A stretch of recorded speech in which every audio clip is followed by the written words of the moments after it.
चुनाव सिर्फ नारों और बड़ी बड़ी रैलियों से नहीं जीते जाते। असली जीत और हार तो एक एक विधानसभा क्षेत्र की जमीनी हकीकत में छुपी होती है। आज हम ऐसी ही एक चुनावी जंग की गहराई में उतरेंगे और समझने की कोशिश करेंगे कि कोंडागांव में आखिर हुआ क्या। हमारे सामने है छत्तीसगढ़ का कोंडागांव। ये सिर्फ एक नक्शा नहीं है, ये एक आदिवासी बहुल इलाके की कहानी है, जहां की राजनीति की अपनी एक अलग लय है। और 2023 के नतीजों ने यहां की इस लय को पूरी तरह से बदल कर रख दिया। तो चलिए इस कहानी के हर पन्ने को एक एक करके पलटते हैं। 18,598 ये सिर्फ एक आंकड़ा नहीं है।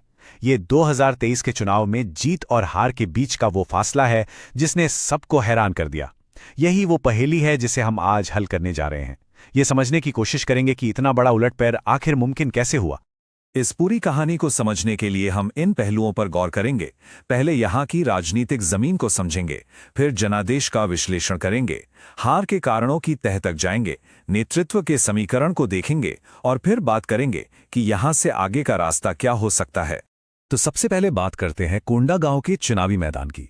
देखिए, ये एक ऐसा इलाका है जहां 71% आबादी आदिवासी समुदाय से है और यहां के लोग राजनीति को बहुत गंभीरता से लेते हैं। इसका सबसे बड़ा सबूत है लगभग 83% का भारी मतदान। ये दिखाता है कि लोग अपनी आवाज उठाना चाहते हैं और वो इसमें सक्रिय रूप से हिस्सा भी लेते हैं। अब इस आंकड़े को देखिए, ये बहुत दिलचस्प है। यहां का चुनावी गणित एकदम साफ है। जब किसी क्षेत्र में 71% आबादी एक ही समुदाय की हो तो ये तय है कि चुनाव का ऊंट किस करवट बैठेगा। इसका फैसला उसी समुदाय की भावनाएं, उनके मुद्दे और उनकी उम्मीदें करेंगी। कोंडागांव की राजनीति की चाबी आदिवासी समुदाय के हाथ में है। तो 2023 में जो हुआ उसे समझने के लिए हमें थोड़ा सा वक्त में पीछे जाना होगा, क्योंकि किसी भी चुनाव की कहानी सिर्फ नतीजों वाले दिन नहीं लिखी जाती। इसकी जड़ें इतिहास में होती हैं और चुनावी इतिहास के आंकड़े ही हमें पहला सुराग देंगे कि ये बड़ा बदलाव आखिर आया कैसे। इस टेबल पे नजर डालिए। ये पिछले 20 सालों की पूरी कहानी बयान कर रही है। साफ तौर पर दिख रहा है कि सत्ता कैसे कांग्रेस और बीजेपी के बीच एक पेंडुलम की तरह झूलती रही है, कभी इधर तो कभी उधर। लेकिन एक चीज है जो लगभग स्थिर रही है और वो है यहां का ऊंचा मतदान प्रतिशत। ये बताता है कि यहां का वोटर हमेशा से जागरूक रहा है। और ये स्लाइड ये 2023 में आए राजनीतिक भूचाल को बिल्कुल साफ दिखाती है। देखिए, 2018 में कांग्रेस ने बहुत ही कम अंतर से जीत हासिल की थी, लेकिन 2023 आते आते पासा पूरी तरह से पलट गया। बीजेपी ने न सिर्फ जीत हासिल की बल्कि एक तरफा जीत दर्ज की। कांग्रेस का वोट शेयर गिरा और बीजेपी का काफी तेजी से ऊपर चढ़ गया। तो अब हम उस सवाल पर आते हैं जो सबसे जरूरी है, क्या हुआ से क्यों हुआ की तरफ बढ़ते हैं। आखिर वो कौन सी वजहें थीं, वो कौन से कारक थे जिन्होंने 2018 की एक करीबी जीत को 2023 की एक बड़ी हार में तब्दील कर दिया। जब जमीन पर जाकर देखें तो मतदाताओं के मन में कई शिकायतें थीं। खासकर आदिवासी समुदायों के बीच सुरक्षा को लेकर एक गहरी चिंता थी। विकास के जो वादे किए गए थे, जैसे नौकरी और बेहतर स्वास्थ्य, वो अधूरे लग रहे थे। लोगों को महसूस हो रहा था कि उनकी आवाज कमजोर पड़ रही है। और हां, पार्टी के अंदर की खींचतान से भी लोगों में गुस्सा था। यहीं पर यह याद रखना जरूरी है कि हमारे संविधान में हर नागरिक की गरिमा और अपनी बात जिम्मेदारी से रखने का अधिकार सबसे ऊपर है। जब लोगों को लगता है कि उनकी आवाज नहीं सुनी जा रही तो वो अपनी नाराजगी वोट के जरिए जाहिर करते हैं। देखिए, हर चुनाव में एक कहानी की लड़ाई होती है, एक नैरेटिव की जंग। इस बार बीजेपी का नैरेटिव, जो कानून व्यवस्था के मजबूत संदेश पर केंद्रित था, वो लोगों के मन में बैठे डर और गुस्से के साथ सीधे जुड़ गया। दूसरी तरफ कांग्रेस का नैरेटिव कल्याणकारी योजनाओं पर तो था, लेकिन वो जमीन पर पनप रही सुरक्षा की चिंताओं का ठोस जवाब नहीं दे पाया। वो लोगों से उस तरह कनेक्ट नहीं कर पाया। और फिर बात आती है संगठन की। चुनाव सिर्फ हवा में नहीं जीते जाते, इसके लिए जमीन पर एक मजबूत मशीनरी चाहिए। बूथ नेटवर्क का कमजोर होना, नेतृत्व में अचानक बदलाव से कार्यकर्ताओं में भ्रम की स्थिति और ऊपर से छोटे दलों का आदिवासी वोटों को बांट लेना, इन सब ने मिलकर कांग्रेस के अभियान की हवा निकाल दी। चलिए अब उम्मीदवार पर फोकस करते हैं। किसी भी चुनाव में उम्मीदवार का चेहरा, उसका प्रोफाइल बहुत ज्यादा मायने रखता है। तो आइए देखते हैं कि तत्कालीन विधायक मोहन मरकाम का प्रोफाइल उस वक्त के राजनीतिक माहौल में कितना फिट बैठ रहा था। तो यहां हमें एक मिली जुली तस्वीर दिखती है।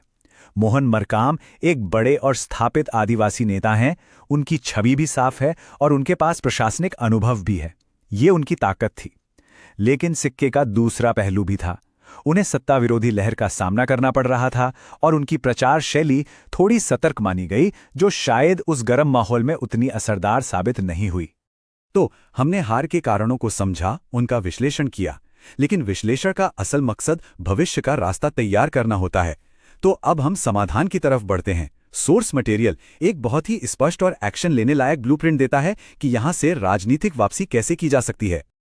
ये एक बहुत ही व्यवस्थित स्टेप बाय स्टेप रणनीति है।